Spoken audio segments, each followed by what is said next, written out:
जिन को एक पुराने दोस्त ने लंबे अरसे की कैद से आज़ाद किया तो दुनिया में इसके लिए लामहदूद इम्कानात खिल गए। जिन ने सहरा, पहाड़, समंदर और गुंजान आबाद शहरों का सफर किया और आज़ादी के साथ जिंदगी का मजा लिया। इसके दिल में अपने पुराने दोस्त की दी हुई दोस्ती और एतमाद की कदरें महफूज थीं, जिन्होंने इसकी जिंदगी बदल दी थी। नुलाइन। कुछ साल बाद जिन की मुलाकात एक जादूगर से हुई जिसका नाम मारिद था। मारिद बज़ाहिर बहुत मेहरबान, मुतजस्सिस और समझदार मालूम होता था। महीनों तक मारिद ने जिन को अपनी नरमी और खुलूस से मुतासिर किया, यहाँ तक कि जिन ने इस पर मुकम्मल एतमाद कर लिया। पुराने दोस्त की यादें ताज़ा थीं और जिन समझता था कि इंसान काबिले भरोसा होते हैं। नुलाइन। मगर मारिद के इरादे बहुत खतरनाक थे। एक रात दोस्ती के बहाने इसने जिन को एक तिलिस्माती क्रिस्टल के तावीज़ में कैद कर लिया। जिन इंतहाई अजियत में मुब्तला हुआ।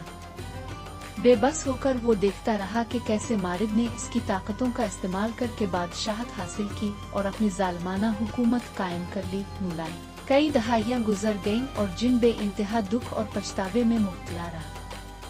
वो मारिद की जालिमाना हुकूमत के नीचे लोगों की तकालीफ देखता रहा और खुद को उन मसाइब का जिम्मेदार समझता रहा। नुलाइन। एक दिन बादशाह मारिद अपनी फतह का जश्न मनाते हुए नशे में इतना मदहोश हुआ कि वो तावीज़ को महल में ही भूल गया। लियाना, महल की एक सफाई करने वाली सादा और रहमदिल लड़की ने तावीज़ को इत्तेफाक न पाया। तजस्सुस से भरे दिल के साथ जब लियाना ने इसे उठाया तो एक आंसू उसके रुखसार से बहकर तावीज़ पर गिरा।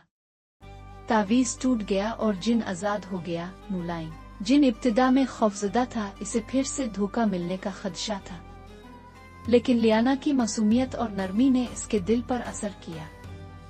जिन ने आहिस्ता आहिस्ता फिर से इंसानों पर एतमाद करना शुरू कर दिया। नुलाइन।